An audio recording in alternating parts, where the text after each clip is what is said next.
Govardhanadharaya Namaha.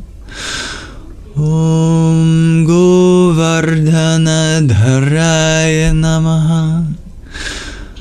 Om Govardhanadharaya Namaha. Om Govardhanadharaya Namaha. Om Govardhanadharaya Namaha. Om Govardhanadharaya Namaha. Om Govardhanadharaya Namaha. Om Govardhanaya. Om Govardhanadharaya Namaha. Om Govardhanadharaya Namaha. Om Govardhanadharaya Namaha. Om Govardhanadharaya Namaha. Om Govardhanadharaya Namaha. Om Govardhanadharaya Namaha. Om Govardhanadharaya Namaha. Om Govardhanadharaya Namaha. Om Govardhanaya.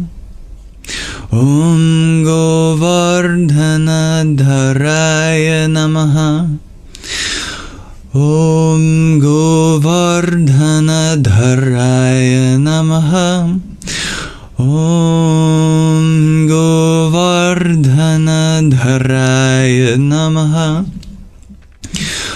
Om Govardhanadharaya Namaha.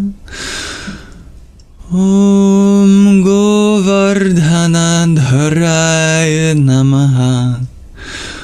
Om Govardhanaya Namaha. Om Govardhanadharaya Namaha. Om Govardhanadharaya Namaha. Om Govardhanadharaya Namaha. Om Govardhanadharaya Namaha. Om Govardhanadharaya Namaha.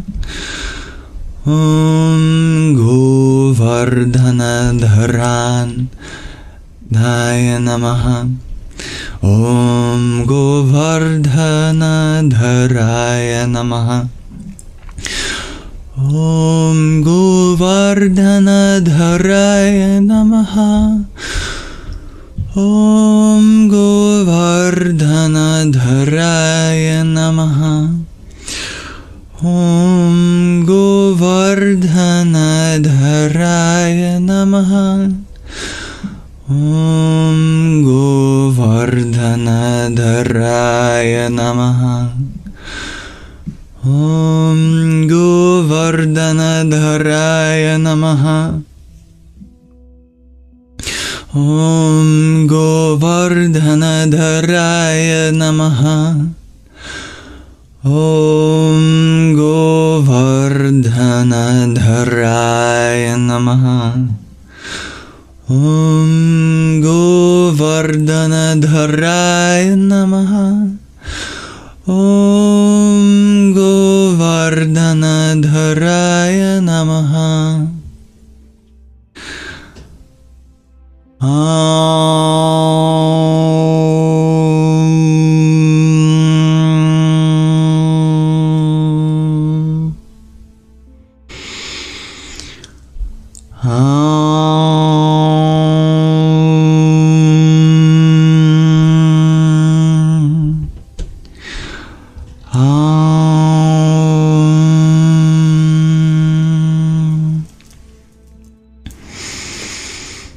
Salutations to that which is able to move mountains, that divinity which is within you. No matter where you come from, no matter how strong or weak you think you are, there is a force within you that our world calls by many names, and sometimes finds itself arguing about what name to call it, not knowing that that one falls in love with every name that we use for it. May my chanting be given to you, and may you receive all the benefits, especially if you could not or decided not to chant for whatever reason. That's totally valid. May you receive the benefits of my chanting. And may we continue to pave the way forward for a world with more religious tolerance, brotherhood, sisterhood, unity, honoring of the divine masculine and feminine. And that just requires hollowing out a little more room in our own heart to discover that place within us that has the ability to move mountains.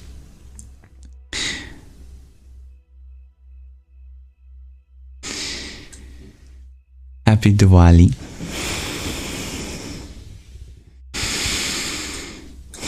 And I love that sentiment, dear avocado crocs.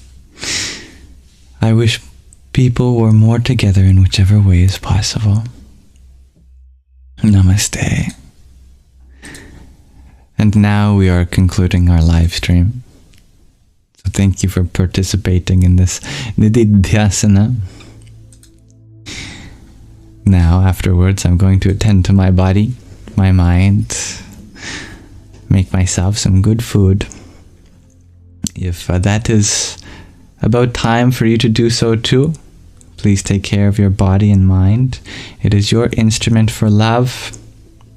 Don't get so caught up in how it looks, because even an ugly van can deliver beautiful food and produce to those who need it most. And that is the nature of our body, as a vehicle to deliver nutrients to the soul, which we all carry within our own, to everyone around us. For those who may choose to accept it. Thank you, Hybrid Jen, for your quartet of roses. Radhe, Radhe. Yes, time for me to eat food. As many of you know, I often fast from the moment I wake up to the time after I finish my live stream, because having an empty tummy means that more energy can be directed to your mind, your brain, since so much energy gets used in the digestive process. Now I'm going to fill my tummy. Thank you all for being here. Thank you, dear Anna. Sweet dreams, dear Dr. Jenny.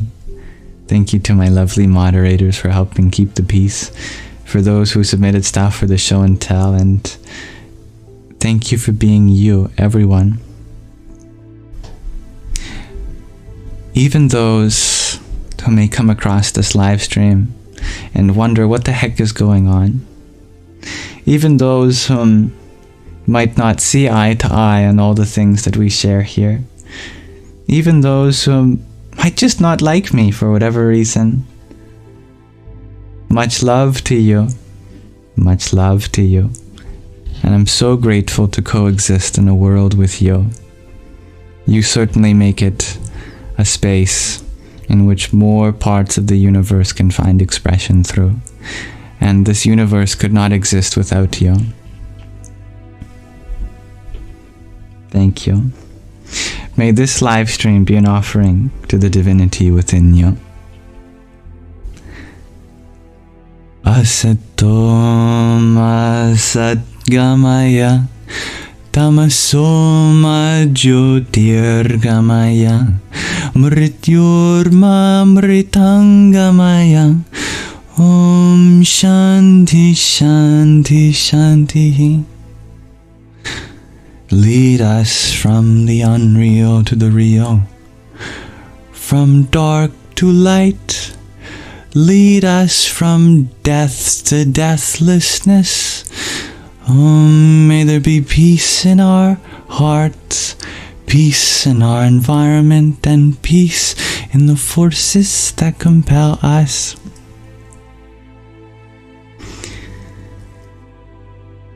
If there's any part of this live stream which you felt was of any value, do know that it won't be lost to time. I always take the recordings and put them on my Yamsox Live's YouTube channel. So do check that out. And the meditations and the readings too are available for free. And I don't monetize them, so you never have to worry about annoying ads. And in the description, there's a comprehensive chapter system for each video, so that you get to click on the timestamps of just the things that are important to you, since your time is valuable. That's linked in the link tree in my bio. Nonetheless, I'm grateful for the honor of being able to host this space. I wish to now take care of myself, deepen my understanding, and contemplate on the things shared today, so that I may return next time with even more health and happiness and ability to understand you all. And for all the ways in which I have not been able to achieve that, you can hold me accountable, and I vow to take responsibility. I vow to work on all my faults and see only things that I can learn from you, within you. So wherever you are in the world, may you have a wonderful rest of your night, your evening, your afternoon, your morning. May you have a wonderful rest of your present moment.